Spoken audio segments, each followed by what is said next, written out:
I'll ask you in general what this opportunity of coaching in the Senior Bowl will do for you as opposed to meeting with guys at the combine. How much of an advantage is it?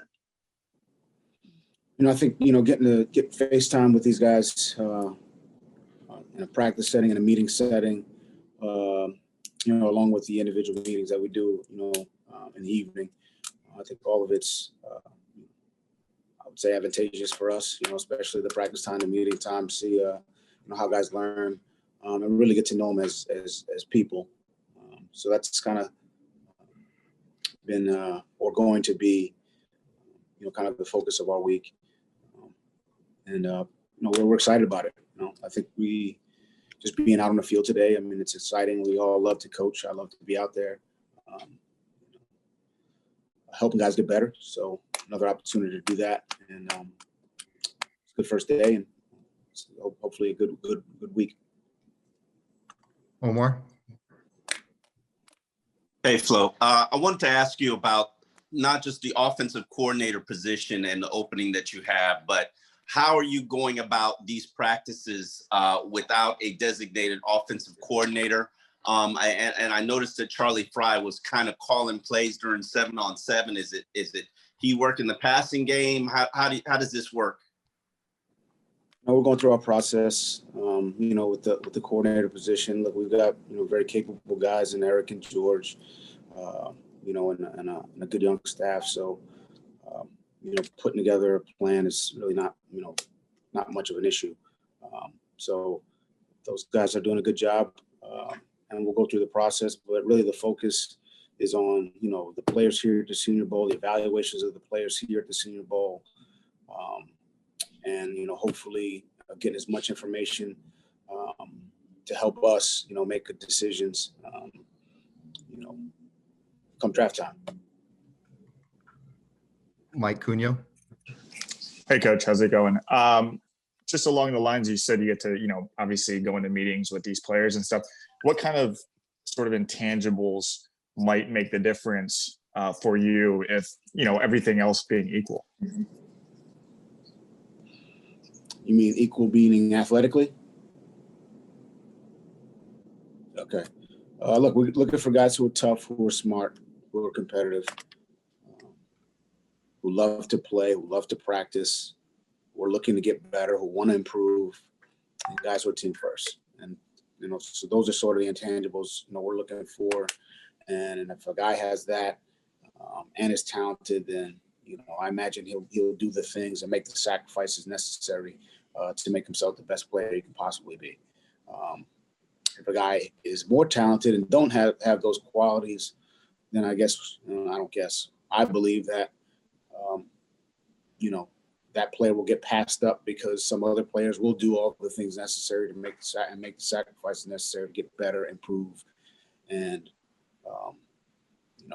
I think past that, player with the lesser intangibles, I think you'll pass him up. Now, when you put a good player with good intangibles, that's really what you're looking for. So those are just, my thoughts, my opinions. Daniel. Hey, Coach. A lot of people like to look at really emphasize the talent in the locker room. How important is the culture in the locker room besides the actual talent in the locker room? It's a team game. So I think you need guys to be in unison. You need guys to play together. You need guys to pick each other up. There's ups and downs and ebbs and flows in every game. So you want a team that supports each other, and you want a team that's talented also. Talent wins in this league, but talent and let's call it unity. I think that's really what you're looking for. So you want guys who, when it gets, tough and tight in 4 quarters of games, that guy's got your back. So those are the kind of guys we're looking for. Cam.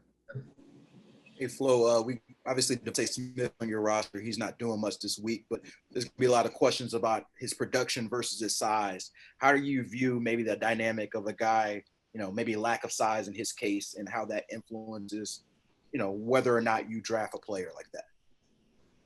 I don't know I didn't hear who you mentioned. DeVonta Smith, receiver from Bama. Okay. I mean, look, this guy's a very, very good player. So what was the question about his size? How much is that a hindrance compared maybe to his production on the field, and how do you do that, dynamic? If you're a good player, you can nitpick all you want about a guy's size, or good players are good players are good players, Cam. I think we all can see that. This guy's a very good player. He made a lot of plays in college. He made a lot of plays in the big games, biggest games of the year.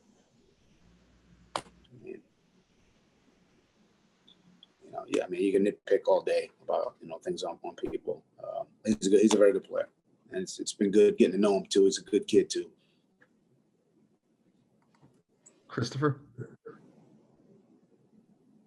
Hey, Coach, how's it going? When it comes to, you're a defensive guy, but when it comes to, scouting and, finding the right people for your defense, do you look more for in terms of, the talent that they already have, or do you look more towards, people that fit your scheme more?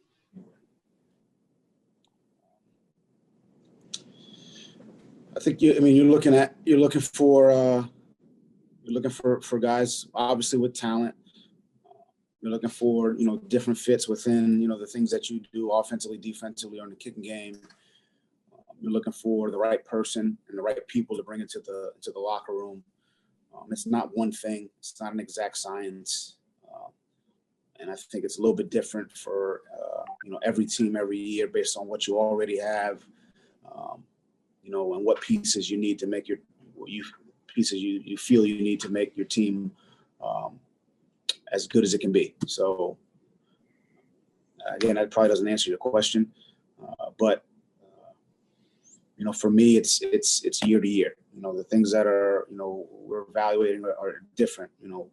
Each year, positionally, scheme wise. There's again, there's the game evolves over time as well. I would say.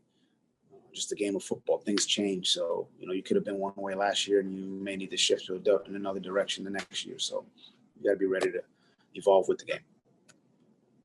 Travis? Hey, Coach, kind of on that same frame of mind, when you go from, individual drills to one-on-ones to the team drills in practice, are there different things you're looking for in those different elements of these practices, whether it's, traits on guys, how they play in a group setting? Like, do those things differ as far as how you evaluate them? Well, we give them all the information from a, let's call it schematic X's and O's standpoint, but we spend a lot of time on the fundamentals. So each position has its set of fundamentals, footwork, hand placement, ball security, running, accuracy. Every position's a little bit different. So the idea is to take, those fundamental drills from the individual period and then apply them in the one-on-one period, and then apply them in a group setting in the group periods, and then finally apply it in a team setting. So that's kind of, the process.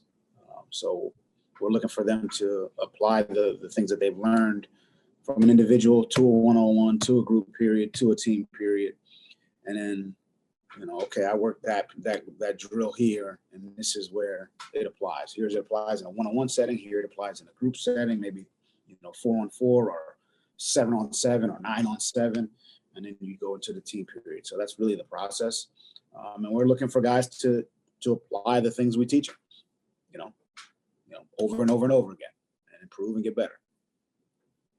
All right, time for one more. Steve Wine. Brian, in what ways will the offseason evaluation process be different this year because of the pandemic? And what does that mean for this week?